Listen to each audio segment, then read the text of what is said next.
صحیح بخاری کی حدیث ہے، صفحہ نمبر 6548۔ اللہ کے نبی رحمت دو عالم صلی اللہ علیہ وآلہ وسلم نے ارشاد فرمایا، جب جنتی جنت میں اور دوزخی دوزخ میں چلے جائیں گے تو موت کو میڑے کی شکل میں لایا جائے گا، یہاں تک کہ اسے جنت اور دوزخ کے درمیان لٹکا کر ذبح کر دیا جائے گا۔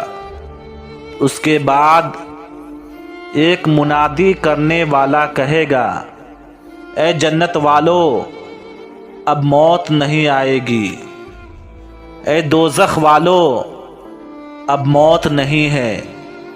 اس اعلان سے اہل جنت کی خوشیوں میں مزید خوشی کا اضافہ ہوگا اور اہل دوزخ کے غموں میں مزید غم کا اضافہ ہوگا۔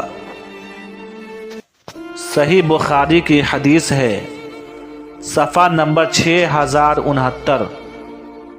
نبی کریم رحمت دو عالم صلی اللہ علیہ وآلہ وسلم نے ارشاد فرمایا کہ میری تمام امت کو معاف کر دیا جائے گا سوا گناہوں کو کھلم کھلا کرنے والوں کے، اور گناہوں کو کھلم کھلا کرنے میں یہ بھی شامل ہے کہ ایک شخص رات کو کوئی گناہ کا کام کرے اور اس کے باوجود کہ اللہ نے اس کے گناہوں کو چھپا دیا ہے، مگر صبح ہونے پر وہ کہنے لگے کہ اے فلاں، میں نے کل رات فلاں فلاں برا کام کیا تھا، رات گزر گئی تھی اور اس کے رب نے اس کا گناہ چھپائے رکھا، لیکن جب صبح ہوئی تو وہ خود اللہ کے پردے کو کھولنے لگا۔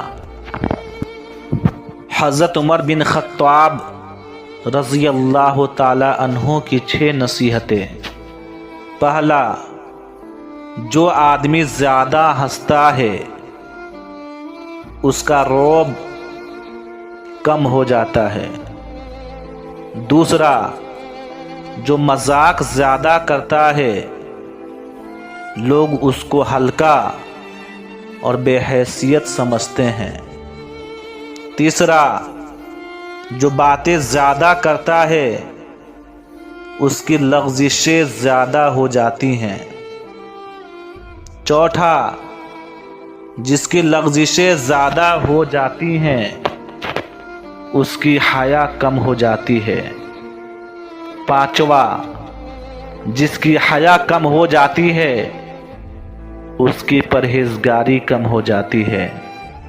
چھٹا، جس کی پرہیزگاری کم ہو جاتی ہے اس کا دل مردہ ہو جاتا ہے۔ حیات الصحابہ جلد 3 صفحہ نمبر 562۔ اور اسی طرح حضرت علی رضی اللہ تعالی عنہ کا قول ہے، اے ابن آدم، مالداری سے خوش نہ ہوا کر اور فقر سے مایوس نہ ہوا کر، اور مصیبت سے غمگین نہ ہوا کر، اور خوشحالی سے تکبر میں نہ پڑنا، کیونکہ سونے کو آگ کے ذریعے سے پرکھا جاتا ہے، اسی طرح سے نیک بندے کو مصیبت کے ذریعے سے جانچا جاتا ہے۔ اور تو اپنی مرادوں کو، اپنی خواہشات کو ترک کیے بغیر نہیں پا سکتا، اور اپنی امیدوں کو ناپسندیدہ چیزوں پر صبر کیے بغیر نہیں پورا کر سکتا،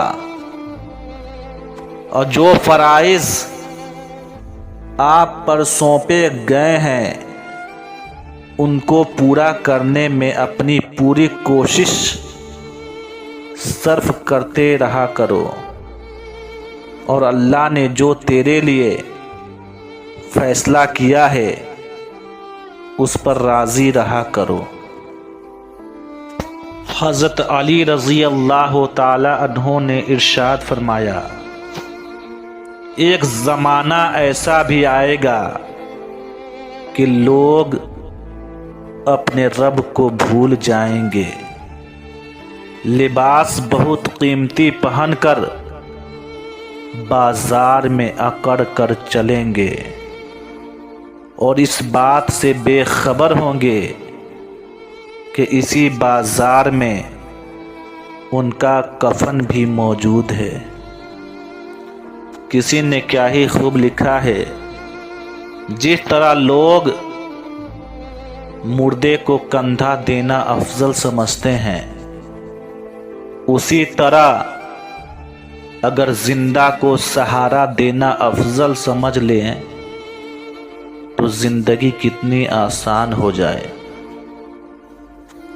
قبر کی اندرونی خوبصورتی کے لیے خود محنت کرو، ورنہ گھر والے تو باہر سے ماربل لگوا کر بھول جائیں گے۔ علامہ اقبال نے کیا ہی خوب لکھا ہے، منزل سے آگے بڑھ کر منزل تلاش کر، منزل سے آگے بڑھ کر منزل تلاش کر، مل جائے تجھ کو دریا تو سمندر تلاش کر، مل جائے تجھ کو دریا تو سمندر تلاش کر۔ پھر لکھتے ہیں کہ ہر شیشہ ٹوٹ جاتا ہے پتھر کی چوٹ سے، ہر شیشہ ٹوٹ جاتا ہے پتھر کی چوٹ سے، پتھر ہی ٹوٹ جائے وہ شیشہ تلاش کر، پتھر ہی ٹوٹ جائے وہ شیشہ تلاش کر۔ اور آگے ارشاد فرماتے ہیں کہ سجدوں سے تیرے کیا ہوا، صدیاں گزر گئیں، سجدوں سے تیرے کیا ہوا، صدیاں گزر گئیں، دنیا تیری بدل دے وہ سجدہ تلاش کر، دنیا تیری بدل دے وہ سجدہ تلاش کر۔ اور پھر آگے لکھتے ہیں کہ ہر شخص جل رہا ہے عداوت کی آگ میں، ہر شخص جل رہا ہے عداوت کی آگ میں، اس آگ کو بجھا دے وہ پانی تلاش کر، اس آگ کو بجھا دے وہ پانی تلاش کر۔